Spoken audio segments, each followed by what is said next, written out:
Bénissons le nom du Seigneur pour sa grâce. Bénissons le nom du Seigneur pour le privilège et l'honneur qu'il nous fait de recevoir encore au milieu de nous. Il n'est plus à présenter notre papa, l'apôtre William Skinde. Et nous sommes là pour 2 jours de grâce. Dis à ton voisin, 2 jours de grâce. Ouh là là, c'est trop faible. Dis-lui 2 jours de grâce. Nous sommes là aujourd'hui, vendredi. Demain, particulièrement, ça sera un programme spécial pour les couples, ceux qui sont mariés, également ceux qui sont fiancés. Et dimanche, nous aurons 2 services. Et ne ratez pas les 2 services. Le premier service le matin, avec une pause. Et nous allons avoir le 2e service l'après-midi. Et Dieu va nous faire du bien. Je suis déjà excité parce que c'est comme dans l'esprit, je pressens déjà quelque chose qui est en train d'arriver. Qui veut recevoir quelque chose de particulier de la part du Seigneur? Amen. Gloire à Dieu. Dis à ton voisin, ouvre simplement ton cœur. Alors, nous avons une belle surprise parce que cette fois-ci, il n'est pas venu seul. Non, quelqu'un ne m'a pas compris. Je disais, cette fois-ci, il est venu accompagné de sa charmante, tendre épouse que nous avons entendu parler. Alors je vais demander de se lever, Maman Marie, et nous acclamons le Seigneur pour sa vie. Gloire à Dieu. Amen. Que Dieu vous bénisse. Alors beaucoup vous connaissent sans vous avoir vu. Et aujourd'hui, vous êtes là. Que Dieu vous bénisse, maman. Demain, tous les couples, ne manquez pas, ça va chauffer. Ok, merci, maman. Alors, sans plus tarder, nous allons acclamer le Seigneur pour la vie de son serviteur, l'apôtre William Skinde. God bless you. Alléluia. Nous nous tenons debout et nous acclamons le Seigneur. Merci.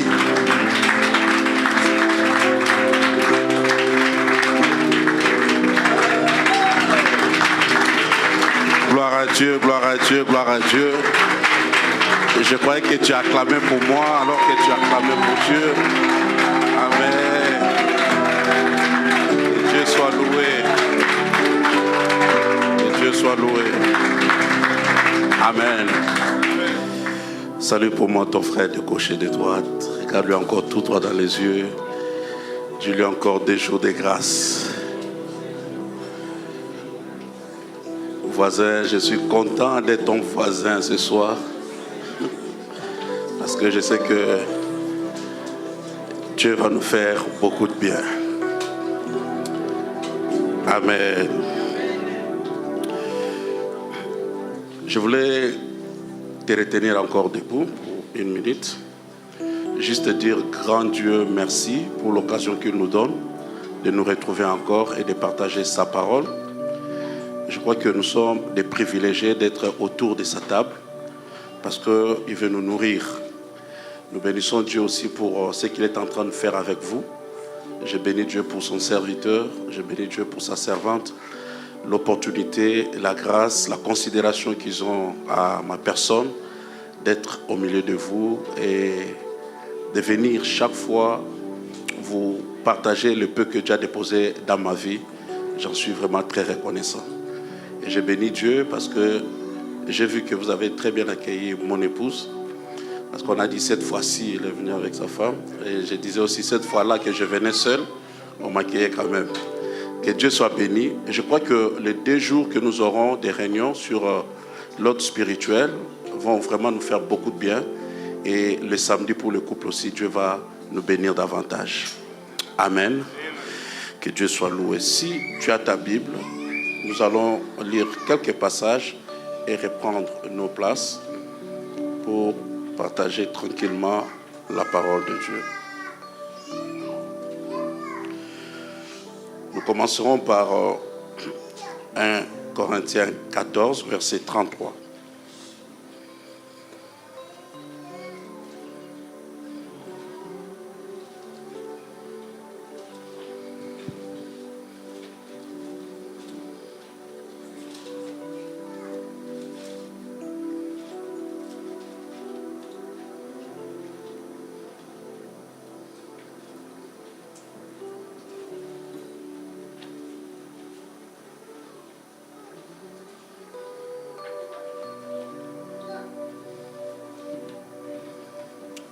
Chacun a sa Bible. Amen. On va procéder comment? On va lire ensemble. C'est mieux. 1, 2, 3, on lit son.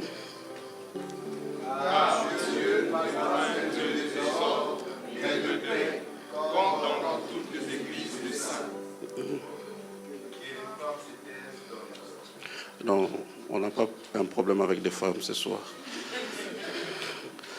Amen.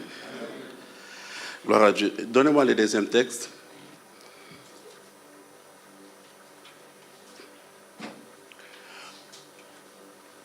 Ok. Nous irons rapidement aussi lire. Passons directement dans Genèse 37, à partir du premier verset.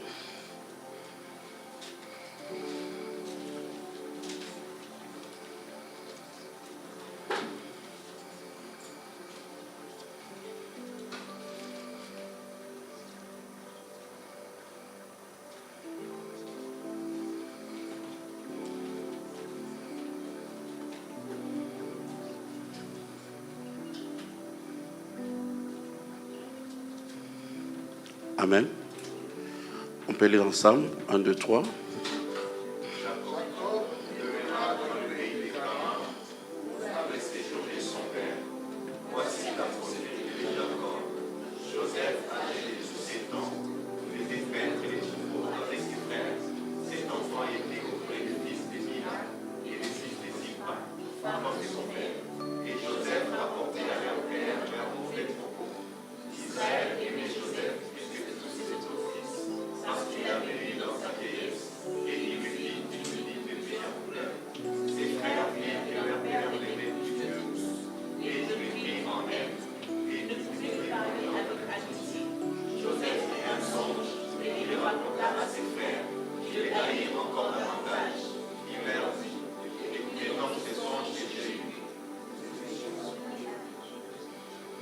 Oui.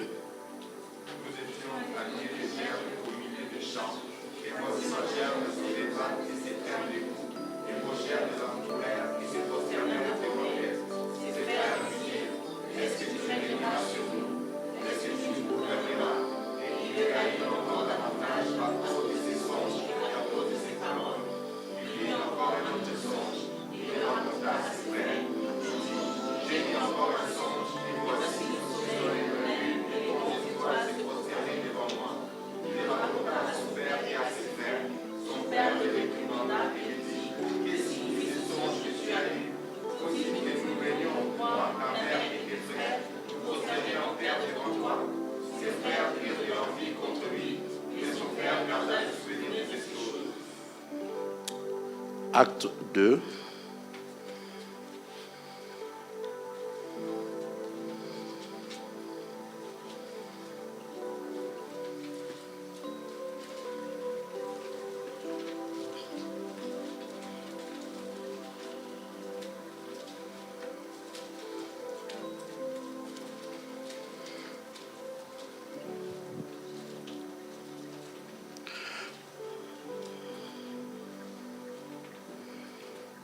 Ok.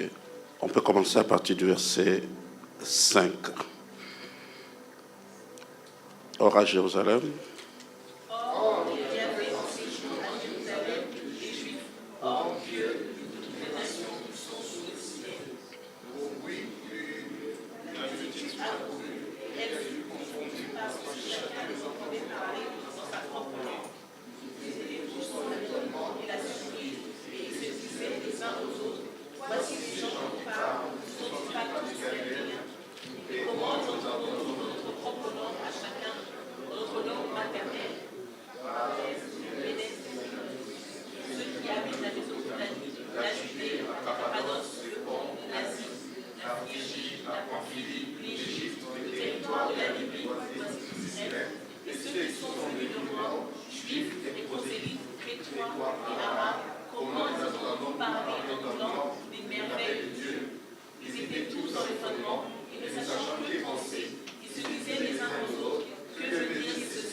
Amen.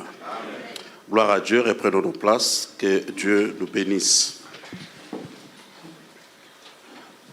Bien-aimés dans le Seigneur, pour ces vendredis et ces dimanches, avec les deux cultes que nous aurons le dimanche, nous allons partager ensemble sur une pensée si simple que nous retrouvons dans la Bible. Mais cette pensée m'est venue non seulement par rapport à une révélation, mais suite à une étude. Il s'est fait que chaque fin d'année, nous prenons un temps de prière et de comprendre un peu ce que Dieu nous réserve pour l'année qui arrive.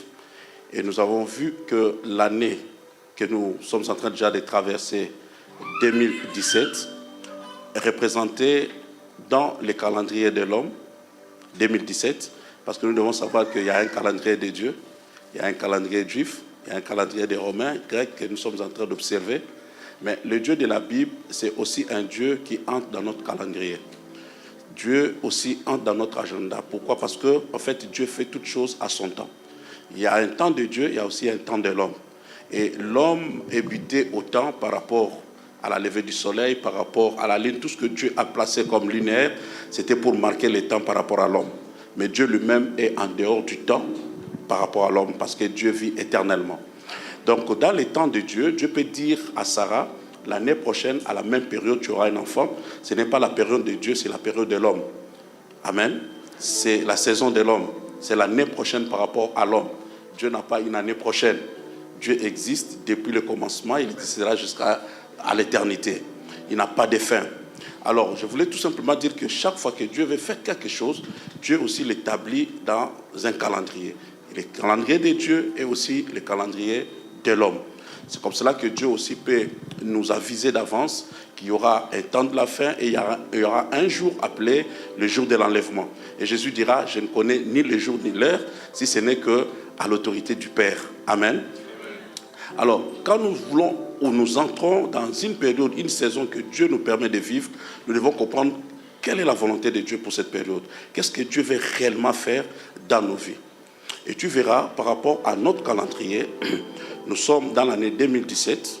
Et l'année 2017 veut tout simplement dire 2000 ans après Christ, donc que nous avons déjà fait, et que nous sommes en train de recommencer à quelque chose le calendrier pour dire que nous sommes à l'année 17 après 2000 ans l'ère chrétienne. Amen. Et vous verrez qu'à chaque saison, même par rapport au monde, quand nous arrivons à l'an 1000 ou à l'an 2000, c'est comme si on recommençait, parce qu'il y a un siècle qui vient de commencer. Et vous verrez que dans la pensée de Dieu, Dieu aussi est dans le chiffre, Dieu aussi est dans le nombre. Et chaque fois que Dieu parle en termes de chiffres, il nous communique aussi quelque chose ou une pensée.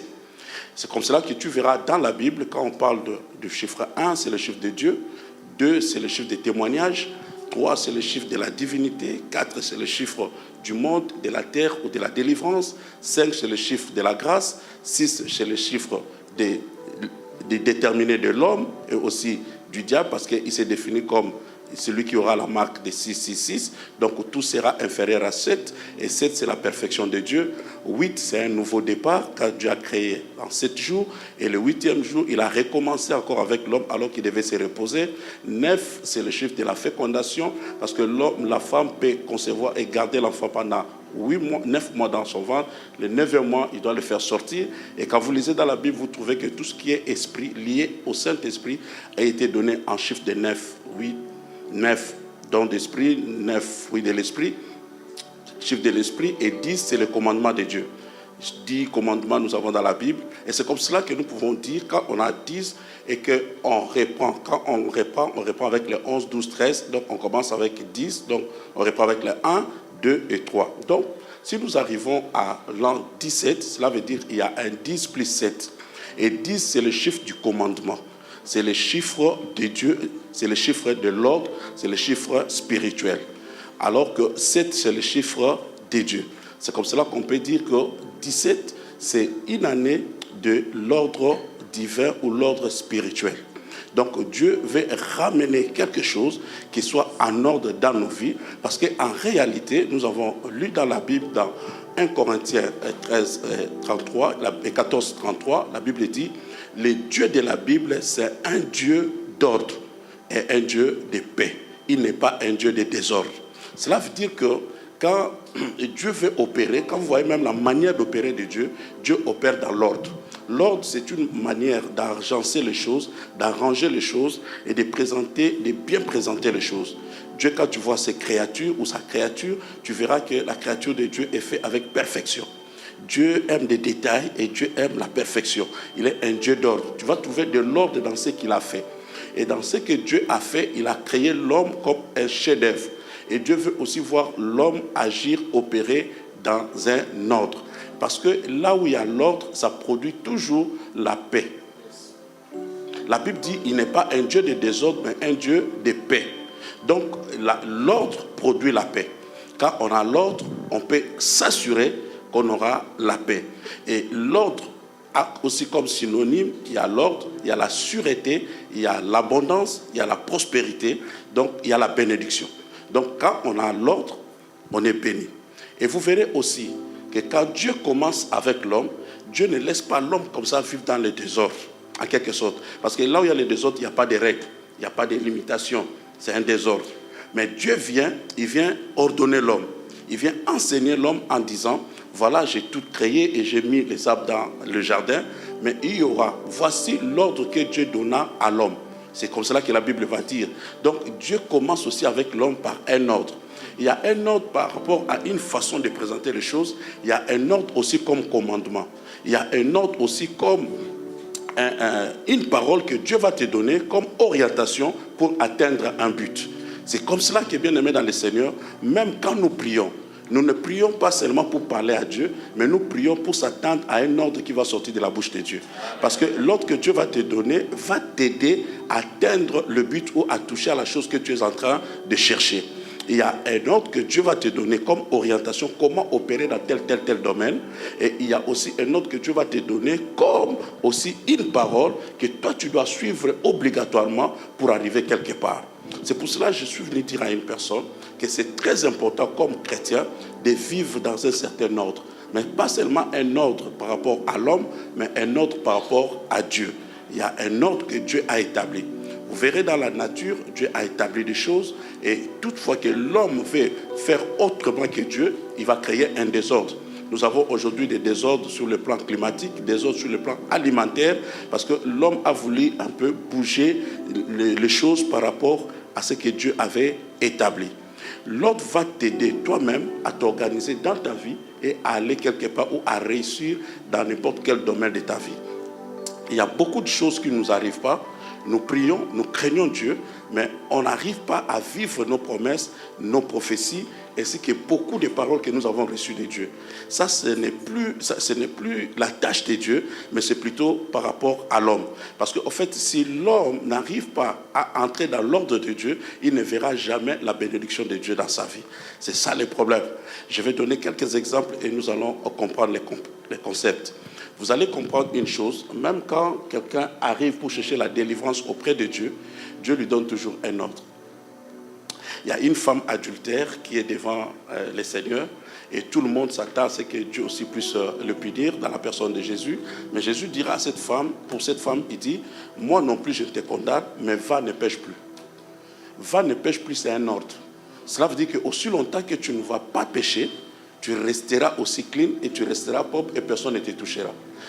Quelqu'un est guéri et Dieu lui donne un ordre. Il lui dira, lève-toi, prends ton lit et marche. Si la personne ne veut pas se lever et marcher et prendre son lit, il va rester sur place. Dans tout ce que Dieu nous donne, dans tout ce que Dieu nous dit, il y a un ordre. C'est à toi de repérer quel est l'ordre de Dieu dans la parole que Dieu vient de me donner. Et c'est cet ordre-là que je dois suivre pour que j'ai un résultat. Si tu fais comme tout le monde, tu veux vivre ou faire des choses comme tu veux, tu n'atteindras jamais le but, parce que le but vient par une parole qui est sortie de la bouche de Dieu. Et je voulais garantir une personne que cette année, tu peux encore te replier et faire un examen de conscience, voir si tu vis dans l'ordre. L'ordre dans nos mariages, l'ordre dans nos maisons, et tu verras. Là où il n'y a pas l'ordre, il n'y a que le sous-développement, il n'y a que le désordre et le chaos. Dans une maison où il n'y a pas l'ordre, ça sera le chaos.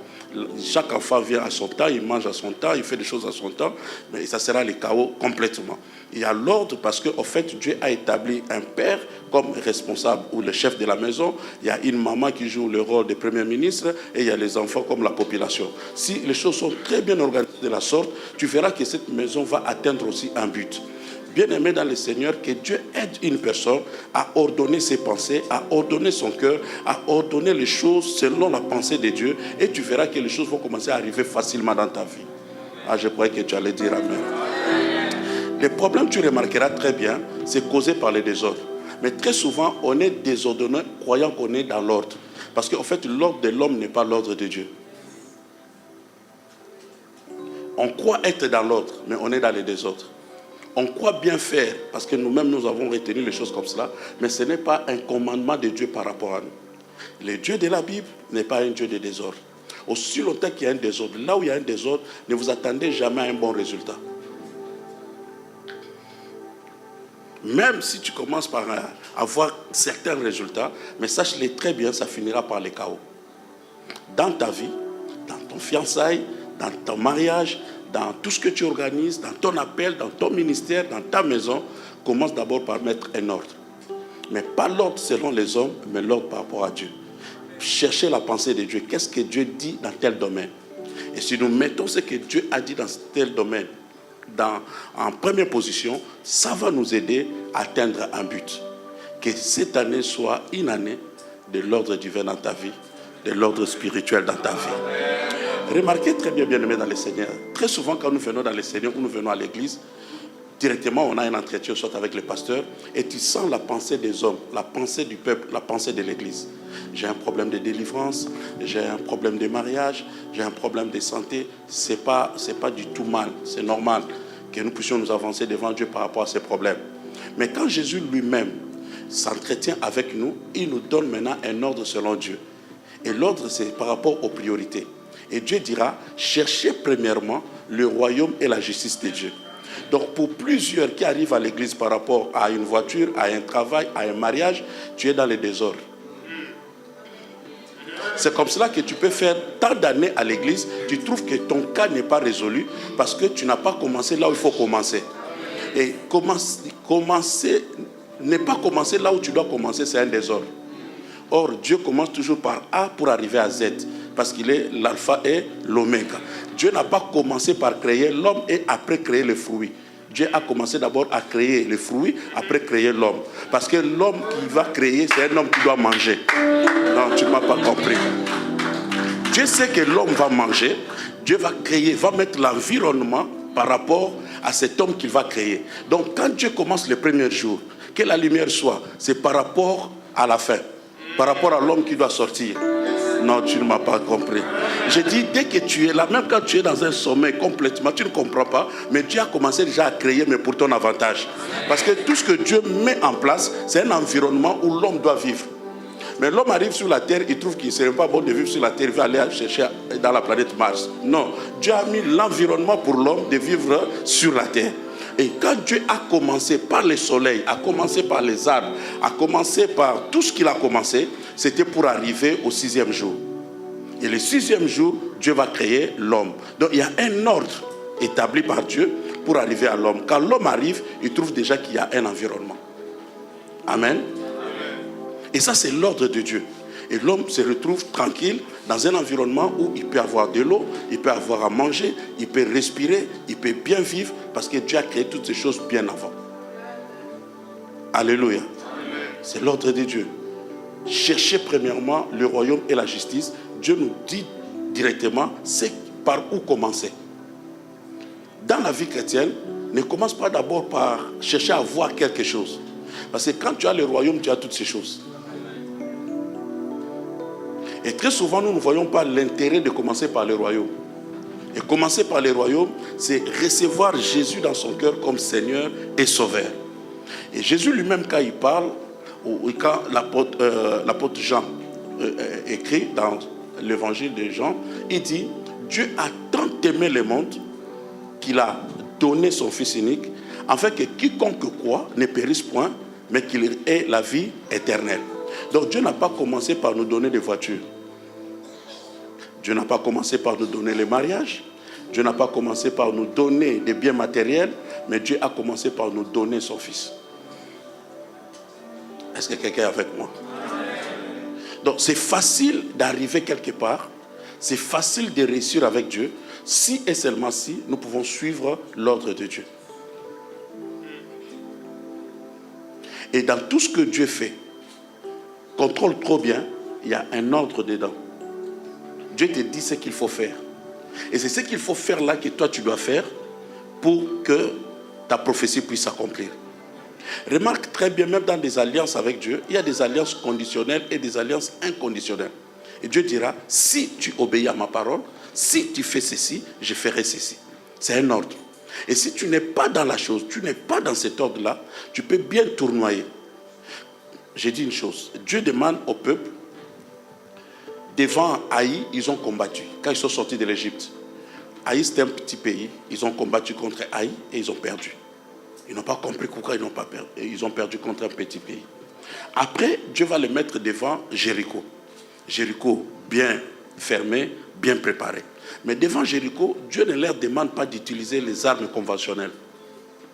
Dieu va leur demander de faire le tour de la ville et de crier. Si toi tu dis, moi je suis Josué, je suis préparé à l'armée, moi j'ai des armes, je sais qu'une ville comme Jéricho, on ne peut jamais l'atteindre par des cris, tu vas échouer. Parce que l'ordre de Dieu peut paraître simple ou compliqué, mais aussi longtemps que toi tu seras dans l'ordre, tu vas te distinguer. J'ai dit que Dieu aide une personne à être sensible à écouter l'ordre de Dieu, à telle enseigne que là où tout le monde a échoué, toi tu ne vas pas échouer. Parce que tu as reçu une instruction de Dieu. Dieu t'a dit réellement ce qu'il faut faire. Papa, remarquez ceci, il y a la famine partout. Et celui qui vient de créer la famine, c'est Élie. Sans demander la permission de Dieu, il dit, il n'y aura pas pluie sinon à ma parole. Il oublie que lui-même va souffrir de la famine. Mais le Dieu de la Bible fait que, quand la famine frappe tout le monde, Dieu lui dit, quitte ici et va dans le Torah de Kérit. Cela veut dire qu'il y a un ordre que Dieu va donner à un prophète. Quand il n'y a plus rien, quand il n'y a plus de travail, quand tout est fermé, Dieu sait là où il y a l'eau. Et si toi tu n'écoutes pas Dieu, pendant ces temps de prière, pendant ces réunions comme cela, je dis qu'on ne va pas terminer le dimanche, quelqu'un aura une orientation. Tu auras une orientation claire de ta vie. Parce que tu risques de rester là où il y a tout le monde. Tu risques de périr comme tout le monde, alors que toi tu n'es pas tout le monde. Pour un prophète, Dieu va lui dire, quitte ici, va dans le Torah de Kérit. Si maintenant il se dit que moi je suis prophète de Dieu, moi je vais rester ici, il va mourir de faim et de la soif. Dieu lui dit, quitte ici et va dans le Torah de Kérit. C'est un ordre que Dieu donne. Il n'a pas discuté à cet ordre, il s'est levé, alors que tout le monde souffre de la soif, lui va trouver de l'eau. Non seulement il trouve de l'eau, pendant la famine, pendant la sécheresse, il y a un corbeau qui va se charger de lui. Chaque matin, lui amener un morceau de pain et un morceau de viande. Et imaginez pendant la sécheresse, même le corbeau a besoin de manger. Parce que le corbeau aussi souffre. Le monde animal, le monde des humains souffre de la sécheresse de la même manière. Et n'oublions pas que le corbeau aime manger la viande. Si tu te rappelles de l'histoire de Noé, il a envoyé le corbeau, ils ont trouvé des cadavres, ils sont partis.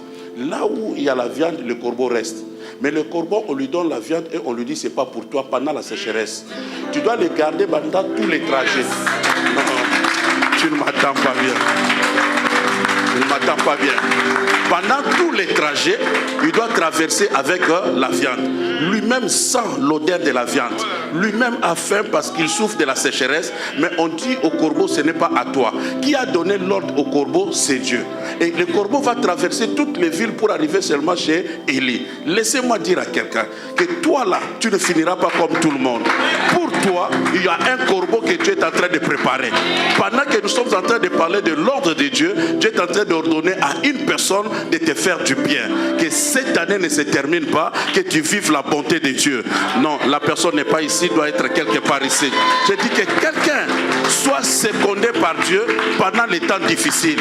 Qu'un corbeau arrive à ta porte et frappe à ta porte. Ton patron peut te faire du bien. Un païen peut te faire du bien. Tu peux rencontrer une personne que tu ne connais pas sur la route et te dire, mais je ne comprends pas, je sens de te bénir. Mais il ne sait pas que tu es servant de Dieu, serviteur de Dieu, et tu vas bénir aussi l'œuvre de Dieu. Dieu peut te bénir de tous côtés parce que Dieu donne l'ordre non seulement aux humains, Dieu donne l'ordre aussi à un monde, au monde animal, monde végétal, il donne l'ordre même à tes ennemis. Laissez-moi dire à quelqu'un, on jette le petit Moïse sur l'île du Nil, sur le fleuve Nil, par peur, sa sœur le surveille de loin. Mais il s'est fait que la fille de Pharaon, qui habite le palais royal, là où il y a des piscines, des saumons, il y a plusieurs types de manières de bien se laver pour une reine ou une princesse. Mais elle va quitter le palais royal pour ce jour-là penser à aller se baigner dans l'île. Or, toutes ces choses-là, quand ces choses-là se passent, toi tu ne comprendras pas que c'est poussé par l'esprit. Dans tes souffrances et tes difficultés, il est question seulement de prier Dieu. Dieu va te donner l'ordre de là où tu dois te retrouver. Dieu te dit par exemple ce soir, sois à l'église. Mais pendant que tu es là, il y a une personne que Dieu est en train aussi de toucher quelque part. Parce que c'est un Dieu, quand je parle de l'ordre, parce qu'en fait, un Seigneur donne des ordres. Un Seigneur ne négocie pas. N'est-ce pas qu'il est le roi des rois? Donc il dit seulement lève-toi et va là-bas. Et tout le monde doit écouter. Parce que même le diable doit obéir. L'enfer obéit à la voix de Dieu. Oh, tu ne m'attends pas bien. Cette fille-là va quitter le palais pour aller vers le Nil. On suppose que l'eau n'était pas trop propre que ça, mais elle a bien voulu se baigner là-bas. Mais elle s'est déplacée, personne ne le savait, à cause du bébé Moïse. Pendant que nous sommes là, Dieu est en train de donner des ordres à des choses, à des personnes qui doivent t'aider dans la vie pour atteindre ton objectif. Tu n'as jamais vu. Une personne peut être ici, année après année, prie Dieu, demande à Dieu. Je donne un exemple simple du mariage, par exemple, parce qu'on en parlera très bien demain. Et du coup, il y a une sœur qui quitte de quelque part et arrive et commence à prier dans l'église. C'est plus tard que peut-être ces frères-là vont se mettre avec la sœur, ils seront d'accord, ils sont dans le mariage, les enfants arrivent et ils font leur vie. Mais on n'a pas compris le mécanisme. Qu'est-ce qui s'est passé réellement pour que vous puissiez vous rencontrer? Quelqu'un peut dire non, il y avait un culte, on s'est vu dans le culte. Non, loin de là. Il y a un Dieu au ciel. Il y a un Dieu au ciel qui t'a créé avec un but. Et par rapport à ta vie, quand Dieu sent que ça bouge plus, quand Dieu sent que c'est compliqué, Dieu commence à ordonner. Du nord au sud, pour que les choses commencent à venir vers toi. Et je crois que c'est la saison. Je dis à quelqu'un, c'est la saison. C'est la saison que Dieu ordonne tes bénédictions de s'approcher vers toi. L'argent peut venir facilement. Mais alors que toi, tu n'as pas prié pour l'argent. De bonnes choses peuvent commencer à venir. Pourquoi? Parce que aussi longtemps que tu seras focalisé sur l'argent, ça deviendra un combat. Mais quand tu vas te focaliser sur le Christ, tu commences à l'adorer, à l'élever. Tu cherches d'abord le royaume. Quand tu cherches le royaume, toutes ces choses-là viendront. Alléluia. Que 2017 ne se termine pas. Que tu aies vu l'ordre que Dieu a donné à plusieurs des choses pour venir vers toi. Lis très bien ta Bible, même par rapport à tes ennemis. Les ennemis d'Israël, Dieu ordonnait au grêlon. Dieu ordonnait au vent. Ça devenait une arme contre les ennemis d'Israël. Donc Dieu contrôle toutes ces choses-là. Soyez rassurés. Quand tout ne marche pas trop bien dans ta vie et que toi, tu es sur la poitrine de Jésus, cela veut dire tu t'appuies sur lui, tu crois en lui, sache-le très bien qu'il y a un Dieu au ciel qui commence à ordonner les choses pour que tu entres dans une nouvelle saison. Le même Dieu qui donne l'ordre à son prophète va au Torah de Kérit, il est soutenu dans le Torah de Kérit, tout va bien. Mais à une certaine période, la Bible dit que le Torah de Kérit aussi a séché. Donc quelque part aussi, tu peux être là où Dieu veut. Parce que tu as écouté l'ordre de Dieu, il faut être très sensible parce qu'il y aura un deuxième ordre. Quand Dieu commence, Dieu termine. Ce n'est pas parce qu'il t'a dit il faut faire ça, tu vas rester toujours là. Il faut être toujours sensible parce qu'il y a un deuxième ordre qui arrivera. Si Dieu dit chercher premièrement, c'est qu'il y a deuxièmement.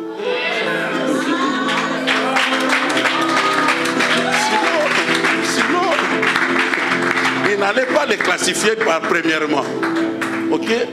Donc, premièrement, le royaume. Dès que tu as trouvé le royaume, papa, toutes ces choses-là viendront. Et quand tu places Dieu en première position, tu as écouté Dieu au mois de janvier, cela ne te prive pas d'entrer encore en retraite au mois de février ou mars, parce que tu as besoin encore d'une autre orientation. Parce que nous irons de progrès en progrès. Mais chaque pas que tu feras, ça sera par rapport à un ordre de Dieu. Comment Dieu va dire à Moïse, à Abraham, lève-toi et va dans le pays que je te montrerai. Dieu pouvait montrer directement à Abraham. Abraham connaît le coin, il saura comment arriver à Canaan. Mais il doit dépendre de Dieu chaque jour. Il doit écouter l'ordre de Dieu pour avancer. Il est à Kérit, tout est sec, et Dieu lui donne un autre ordre. Il dit, va maintenant dans un autre village, tu trouveras une veuve à qui j'ai ordonné de te nourrir. Il y a une dimension où tu peux régner sur les animaux. Une autre dimension, c'est les humains qui vont t'aider. Avant les oiseaux, les corbeaux vont amener les pains, c'est des païens. Corbeau, c'est un animal impur. Hein? C'est Pharaon qui commence le travail.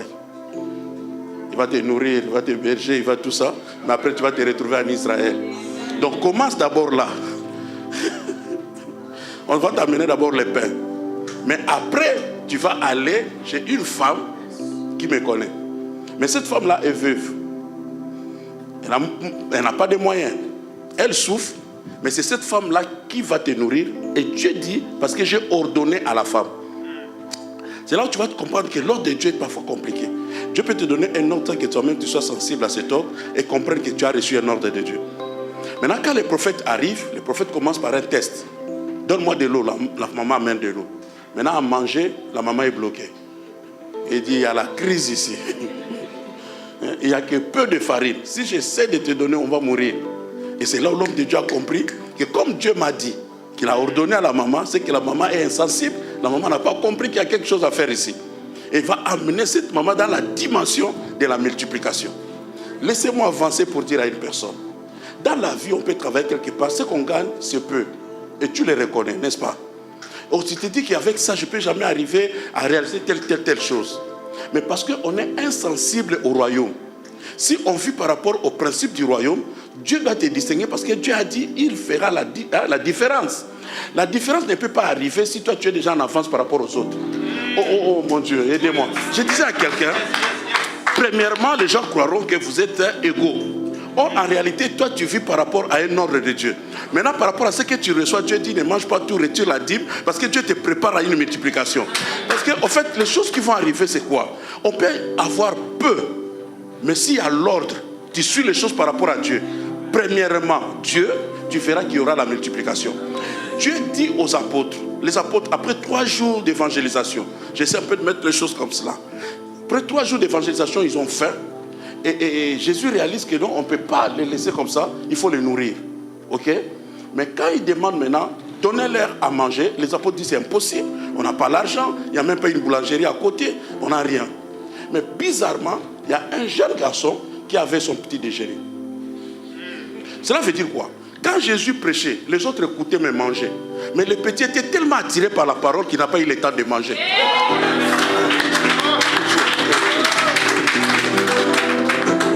Et tellement qu'il n'a pas mangé, le peu qui est resté a aidé les autres. Non, tu ne m'as pas compris. Laissez-moi dire à quelqu'un, Dieu, dans l'ordre, cherchera que le peu qui est resté en toi. Maintenant, Dieu dit ceci. Amenez le peu là, ils ont amené. C'est impossible pour nourrir tout le monde. Mais pour que Dieu entre dans la dimension des miracles, il commence par leur donner un ordre. Il dit, mettez-les assis en ordre de 100, de 50, de 10. Aussi longtemps qu'ils ne seront pas assis, il n'y aura pas multiplication. Dans ta vie, dans ton foyer, dans ta maison, quand il y a l'agitation, vous n'allez pas prospérer. Il faut que tout le monde soit assis. Dans l'église, il faut que les gens soient assis. Oh, je crois que tu allais dire yes, bien. Les problèmes dans la vie, on est trop agité. Moi, je ne sais pas comment je vais entrer trop tôt déjà dans les mariages alors qu'on doit attendre ça demain. Écoutez, quand vous commencez avec rien. Moi, ma femme m'a trouvé, je n'avais rien. Ok? Mais j'avais la parole. En réalité, tu n'as pas rien. Il y a quand même quelque chose. J'essaie de l'expliquer déjà. Moi que tu vois là, je suis un homme de Dieu. Dieu m'a appelé. Et j'ai des promesses de Dieu. Mais on ne voit pas des promesses. Un jour, Dieu va m'emmener très loin. Il n'y a rien, mais il y a la parole. C'est avec ces paroles qu'elle est allée dire à son père, qu'il y a un homme qui vient de m'aimer, mais c'est un homme de Dieu. Si on te pose la question, il a quoi? En réalité, il n'a rien. Si tu le vois physiquement. Mais si tu regardes trop bien, il a quelque chose. Le problème, bien aimé dans le Seigneur, c'est qu'on est trop agité. Tu arrives, on va commencer par zéro. On peut dormir par terre, mais ça ne veut pas dire qu'on va terminer toujours là. Ok? Il y a des gens qui arrivent et disent, non, quand je suis arrivé, qu'est-ce que je t'ai trouvé? Tu n'avais rien. Mais en réalité, je ne vais avoir rien, parce que celui qui trouve une femme trouve le bonheur. C'est toi qui devais amener ces choses-là. Si toi tu viens, et que toi tu viens, tu me trouves déjà bien installé, tout ça, c'est un problème aussi pour toi, parce que tu ne connais pas l'histoire du frigo. Un jour, on peut causer sur le frigo et puis toi, tu vas commenter. Tu vois, tu dois être là au début, maman. Ce n'est pas un problème. Mais le problème, c'est que les gens ne sont pas assis. Même dans nos églises, on peut aller très loin avec Dieu. Aller très loin ne demande pas encore la quantité. Jésus avait une église de 12 personnes et dans les 12, il y avait un traître, donc il avait 11 personnes. Mais avec 11 personnes, Jésus est rassuré qu'ils vont atteindre le monde. Il dit, voilà, vous irez partout dans le monde. Il ne leur donne pas de visa. Il ne leur donne pas l'argent pour les transports. Mais Jésus croit que juste par les paroles que je vous ai données, vous irez partout. Non, tu ne me crois pas. Mais les papas qui écoutent là avaient des responsabilités. Avaient leurs femmes, avaient laissé leurs enfants. Mais ils étaient assis. Assis sur la parole. Ils croyaient à ce qui sortait de la bouche de l'homme de Dieu. Soyez assis, ne soyez pas pressés. Quand tu arrives à l'église, il y a quelque chose qui ne marche pas. Et j'ai cherché ceci, ce n'est pas encore arrivé. Reste là. Tu ne sais pas ce que Dieu est en train de préparer pour ta vie. Avec le temps, puisque tu es assis, il y aura toujours la multiplication. Avec quelques pains et quelques poissons, plus de 12 000 personnes ont mangé. Mais laisse-moi aider une personne. Lis bien ta Bible. La Bible ne dit pas seulement qu'ils ont mangé. La Bible dit qu'ils étaient rassasiés. Il y a un moment, on mange, mais il y a un creux. Mais cette année, Dieu va te rassasier. Donc tu n'attends pas bien. Je dis, Dieu va te rassasier dans tous les domaines de ta vie. Sur le plan sentimental, tu seras rassasié. Sur le plan émotionnel, tu seras rassasié. Sur le plan financier, tu seras rassasié. Je dis à quelqu'un, tu seras rassasié de gauche et à droite. Quand on parle de la nourriture, mon fils, on ne parle pas seulement de ce qui entre dans ta bouche et finit dans ton estomac. Comme mon frère a mis son costume là-bas, on a dit qu'il a nourri son corps. Quand quelqu'un met sa chaussure, on dit qu'il a nourri ses pieds. Ok? Et Dieu aussi dans tous les domaines de ta vie. Dans cette année, il va te nourrir de partout. Et non seulement ils étaient nourris, la Bible dit ils étaient rassasiés. Cette année, tu dois être rassasié. Cela veut dire plein dans tous les domaines. Plein sur le plan sentimental, tranquille. Plein sur le plan joie. Tu seras rassasié. Et non seulement rassasié, mais il y avait aussi les restes. Ah, tu as compris. Cette année, il y aura des réserves. Tu as souri, tu es dans la joie, mais il y a encore réserve de joie. Même si quelqu'un vient pour perturber ta vie, mais il y a une joie à réserve. Non, il ne sait pas que Dieu t'a comblé et Dieu t'a amené dans l'abondance. Mais tu es arrivé à l'abondance, pourquoi? Parce que tu as obéi à un certain ordre. Des grandes personnes devaient s'asseoir sur l'herbe. Et ils n'étaient pas dérangés parce qu'ils savaient que si on ne se met pas assis, le pain n'arrivera pas. Des papas, des mamans assis sur l'herbe. C'est lui qui s'assoit. C'est lui qui s'apaise. Dieu va l'aider pour l'élever. On ne commence pas grand dans la vie. Accepte l'ordre que ton pasteur te donne à l'église. Accepte l'orientation que l'homme de Dieu te donne. Ça ne t'abaisse pas, ça t'aide à avancer dans la vie. Ça t'aide à avancer dans la vie. Et c'est toi-même qui vas comprendre ça plus tard, que c'était pour ta formation. Parce que tu as reçu un ordre de Dieu. Dis Amen bien. Amen. Mais ce soir, je voulais être plus prophétique et puis s'arrêter là. C'est pour ton pasteur, c'est pour toi, c'est pour une personne qui est dans cette salle. Tu comprendras ceci. La Bible va nous dire que Jacob avait sa famille. Ok?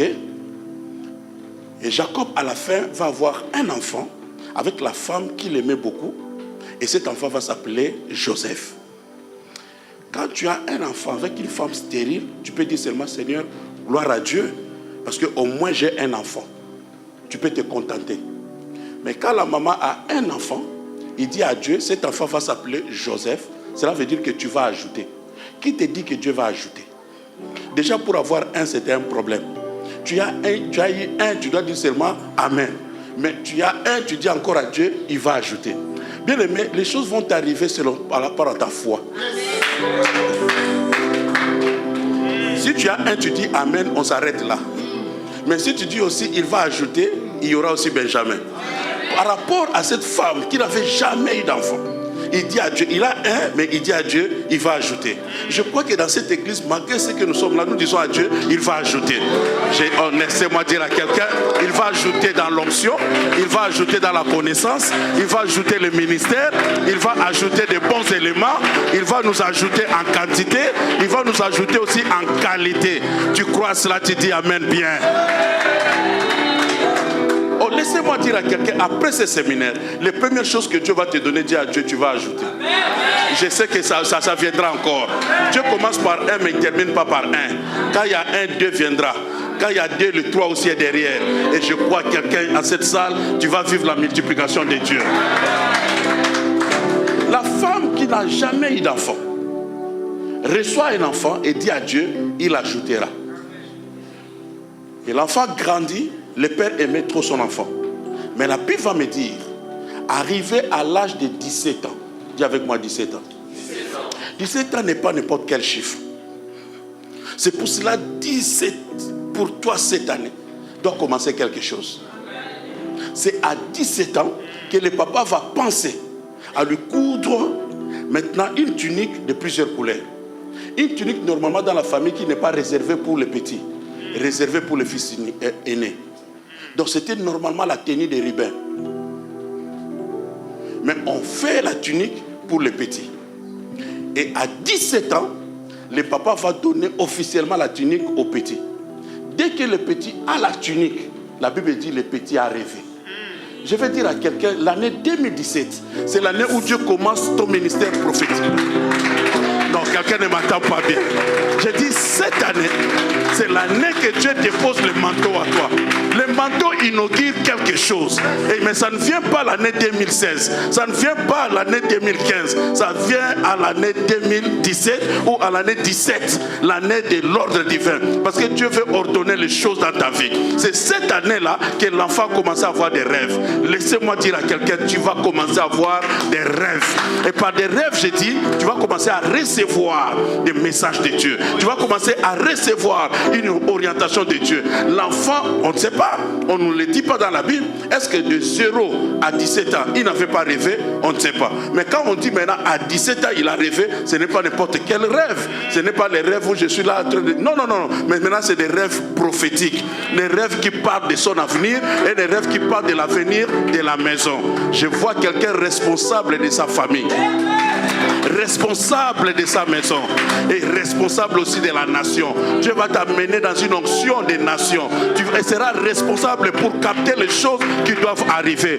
On ne les donne pas à n'importe qui. On les donne à ceux-là qui arrivent à 17 ans. Et je te dis, malgré que tu as 40 ans, 50 ans, prophétiquement tu as 17 ans. Maintenant là, Dieu va commencer une chose avec toi. Si tu le croyais, tu allais dire Amen bien.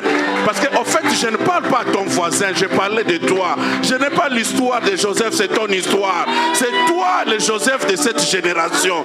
C'est toi le Joseph de ta famille. C'est toi le Joseph de Sep.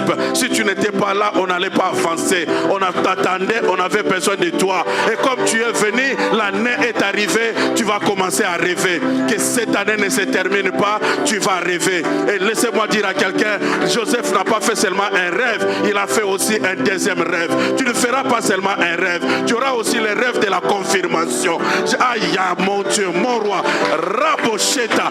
Laissez-moi dire à quelqu'un, Dieu va te confirmer cette année. Tu ne feras pas un rêve, tu feras un second rêve. J'ai dit, tu rêves, oh mon Dieu, tu auras des choses en double.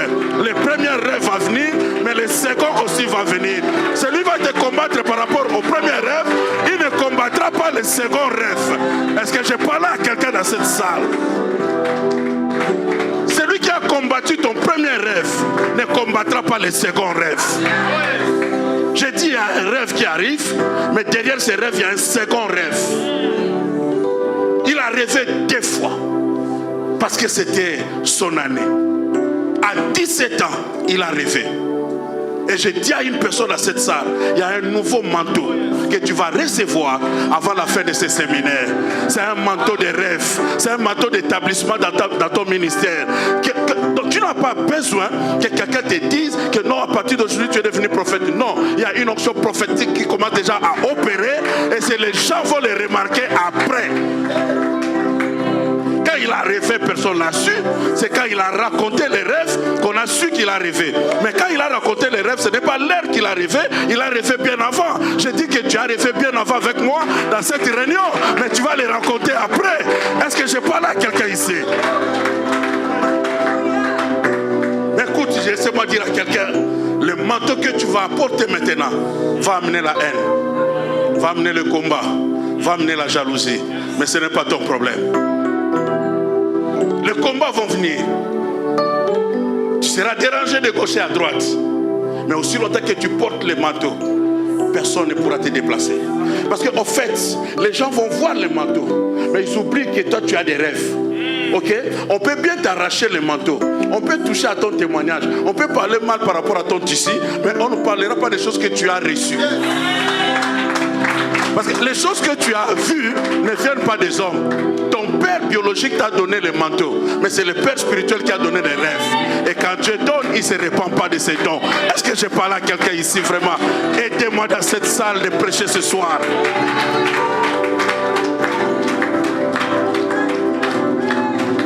Il reçoit le manteau, le combat commence, mais le manteau va l'amener en Égypte. Dis à ton frère à gauche, à droite, l'Égypte. Le manteau ne l'amène pas sur la terre de Canaan. Ne le laisse pas là. Mais le manteau l'amène en Égypte. Et vous savez, l'Égypte, c'est l'image du monde. Mais laissez-moi dire à quelqu'un, le manteau que tu as reçu, les rêves que tu as reçus, ça ne va pas s'éclater à Canaan. Ça va s'éclater dans le monde. On va reconnaître tes dons dans le monde.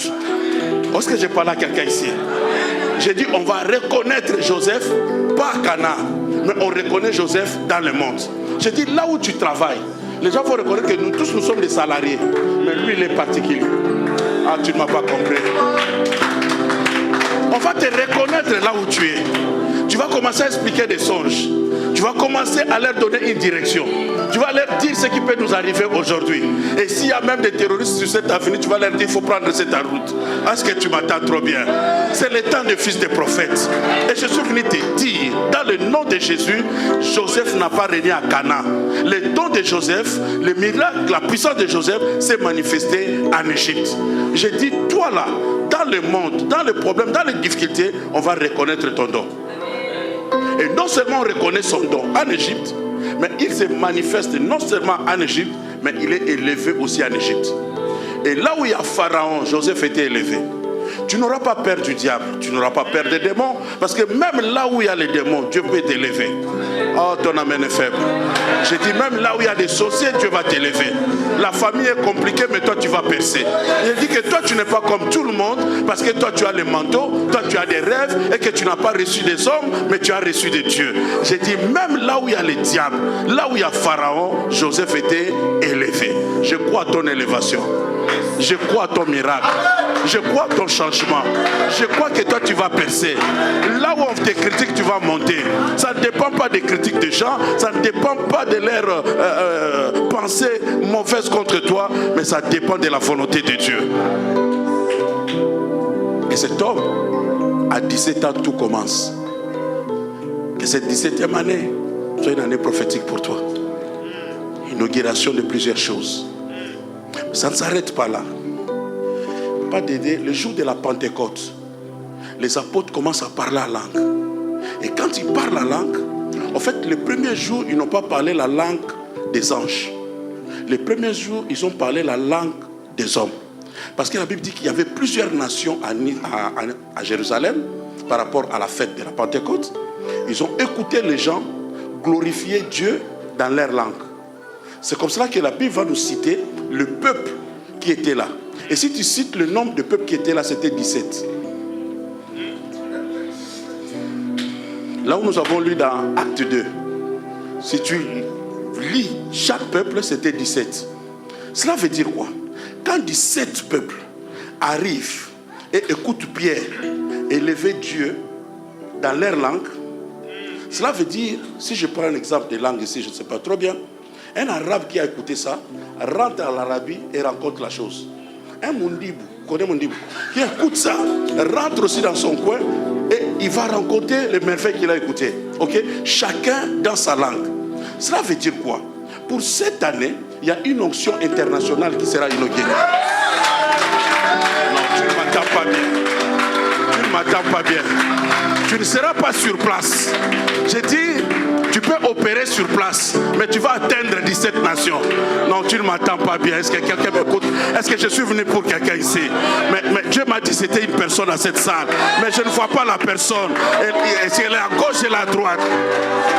Le même jour, sans Internet, sans radio de l'époque, mais 17 nations et écoutaient les merveilles de Dieu. Chacun, quand il rentrait, il allait dans sa nation et rencontrait ce qu'il a écouté. Ça veut dire qu'en un jour, 17 nations étaient affectées. Laissez-moi dire à quelqu'un, ton onction ne va pas s'arrêter ici. J'ai dit à quelqu'un, ton onction ne s'arrêtera pas en France, ne s'arrêtera pas à Paris. Toi, tu dois atteindre les nations.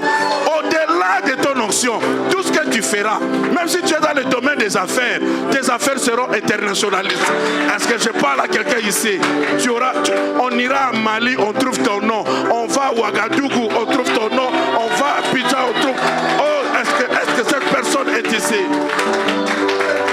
17 nations en un jour ont écouté les merveilles de Dieu sans l'époque de l'Éternel ni radio, mais chacun dans sa nation a rencontré les merveilles de Dieu. Je vais m'arrêter ici pour dire à une personne, si je suis prophète de Dieu, je lève ma main droite et je déclare sur ta vie que toi là, tu ne termineras pas la vie ici. Ce que tu fais sera, tu vas affecter des générations et ce que tu fais va atteindre les nations. Il y a une onction particulière que Dieu te donne. Il y a une nouveauté de vie que Dieu t'amène. Il y a un nouveau manteau sur ta vie. Il y a une nouvelle onction sur ta vie. Les nouvelles choses commencent dans ta vie. Cette année, c'est une année particulière. Tu auras des rêves que personne n'a rêvé.